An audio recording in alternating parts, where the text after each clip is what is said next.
Welcome to the Courserunner show, where our goal is to teach you how to leverage and profit from your expertise by creating courses online. Are you ready?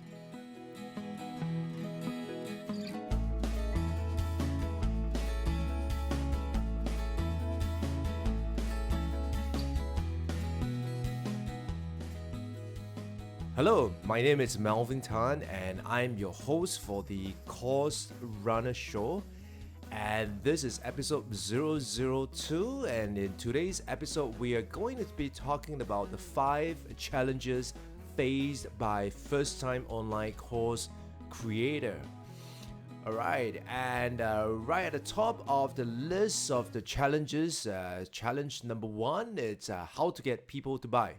Now, you see, when as a first-time course creator, one of the mistakes that people make is that they think that it's whatever the course that they are making, it's something that people would need. However, what you think someone would need may not be the thing that they are looking out for. So first, you want to do is you want to search if there is demand for it. So you want to validate demand in a way. So you want to search and see if people are looking for the solution. So one of the ways to do that is actually through keyword searches, for example, keyword research. That's something that we all do. And through that keyword research, you will be able to ascertain if there is, in fact, a demand online for the solution that you are providing. And the solution, of course, is your course. Now, the second thing you want to ask yourself is, are people willing to pay for the solution? All right. So just because someone is searching for that solution doesn't mean that that person is willing to pay for the solution. So one of the ways to find out if people are willing to pay for a solution is that is there a competing product out there? So is there another product that is already out there that it's already selling to other people, which could be a substitute the solution for the solution that you have? Yeah. So second point is to find out if people are willing to pay for the solution. And the third one, which is very critical, because just because people are looking for the solution and people are willing to pay for the solution doesn't mean they will or they are able to solve the problem themselves. If I can give you an example, sometime back, what happened was the handle on our front-loading washing machine was broken. And as a result of that, one of the first thing I did was to kind of take out my phone and go to YouTube and search for how to open washing machine door. Now, the next thing was that I found a list of videos that shows me how to do exactly that. And when I watch the videos, I have an idea of how to do it. And so the next thing was that I was going to do it myself. But unfortunately, I was unable to kind of force the door open. So the next thing I need to do was to look for someone who can help me do that.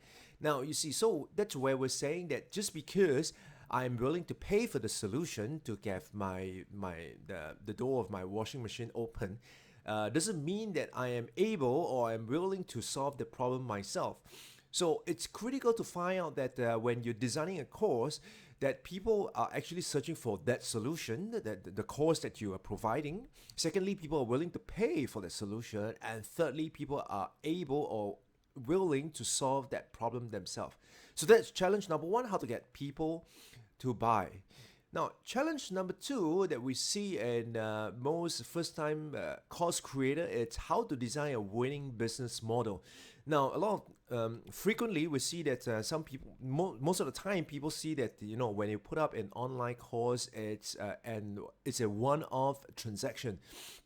But in fact, the smart course creators will tell you that that is just the start of a longer term relationship that you can build with your customer, i.e. your learners. Yeah. So in this case here, what we're talking about, it's something called lifetime value of the customer. So what is the lifetime value of the customer that you have?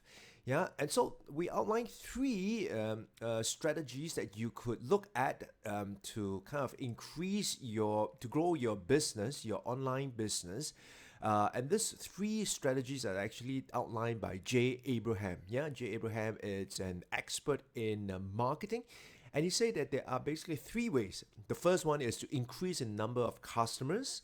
The second is to increase in the frequency of sale. And the third one is to increase the unit of sale. Now, what do we mean by that? Now, first, if you want to grow your business, of course, you can increase in the number of customers, the number of learners who is going to pay you to learn from your course. However, you want to be cautious about that model or that strategy because, especially as a first time online course creator, having a large number of learners is good, but that is provided if you have the bandwidth and you have the capability to kind of address the needs and the concerns of each of those learners itself. So if it's first time and you're kind of flying solo, we really encourage you to consider limiting your first online course to a size whereby you know that you can handle. All right, so the first one is increasing the number of customers. So that's probably something that you can do over time. The second thing you want to consider is increase the frequency of sale. So what do we mean by that? It's that after they become a customer, perhaps you want to do something to kind of get them to, you want to be able to sell them a higher value product. For example, like a coaching service, for example. Yeah, so that is where we talk about increasing the frequency of sale. And the third one, increase the unit of sale. This is where, you go from a gateway product, an introductory product, which at the outset it might be for some people it might still be not just profit making, may just be breaking even, and then you move on to the next level, which is to sell them a higher value product or service, yeah, which could be like an online course. And then the third level, once they have become a customer, a customer of yours, after they have bought the online course, then the third thing you might want to consider is to go in with a coaching service. So you increase the unit of sale. So what Jay Abraham says is that if you do any one of this, you will grow geometrically. But if you do any two, you would grow exponentially. Yeah. So think of your business model as not just a one-time course creation, just selling a course and hoping that no one asks for a refund. That shouldn't be your business model. You want to create a smart and a winning business model. All right. So that's challenge number 2. Now, in challenge number 3, what we see is how to market effectively. So many of the online course creators, they are good at teaching the online course, but that doesn't translate to them being good at marketing their course. So sometimes we do find that there are online course creator who doesn't really know who their audience is. So the 3 things we outline here is that you got to know who your audience is. Well, this may sound kind of odd since they are creating the course, but trust me, I've been there before, whereby I think that my course can be used and will benefit everyone and anyone. Yeah, and if you think that your course can benefit everyone and anyone, then really you're gonna run into a lot of problem, because then it meets the needs of no one. So first is to be very clear who is your audience, and one of the key thing that you want to do here is that. For example, just like in validating demand, you want to find out that, okay, if I have a course, what is the solution? What is the problem that my course is solving? So is there a problem that my course is solving? So for example, in the past, I created a course on the self-discipline. And actually, the problem that I want to solve is to help people to become more disciplined. Yeah, so the first thing to find out is really what is the problem that your course is trying to solve. And then next is to ask yourself, who might have this problem? So who might have a problem with self-discipline? Well, people who lack self-discipline, for example. And the irony of it all is that in that course that I created was that people who lack self-discipline will typically not be searching for that solution of how to become more disciplined, and they are they're less likely, they're very unlikely to be willing to pay for a course as well. All right, so first is to know who your audience, and secondly is to know what your audience want. Now this comes at this stage here. What we mean by that is that sometimes you may be creating a course and you may already have an audience, yeah, and you think that your audience actually wanted something that some wanted something, but in fact, your audience actually wanted something else. So I remember there was this course creator whereby he is very good at doing interview shows, and so what he thought that his audience need was basically how to start an interview show, and so he went into talking about what kind of equipment you would need, what kind of software that you need, and finally when he got down to asking if this is what the audience want, they said no, they don't want that kind of an information because they could jolly well Google those information themselves. But what they want to know is what are some of the techniques when it comes to doing interview, how to do an engaging interview, and what are some of the key questions to ask. So really, unless pretty much often, if you do not ask, if you do not know what your audience want, the very simple thing to do is to ask them. All right. So that leads us to the third point: selling what you think they need instead of what they want. All right. So that's challenge number 3: how to market effectively. Now, challenge number 4 is another area that faced by first-time online course creator. It's how to be remarkable.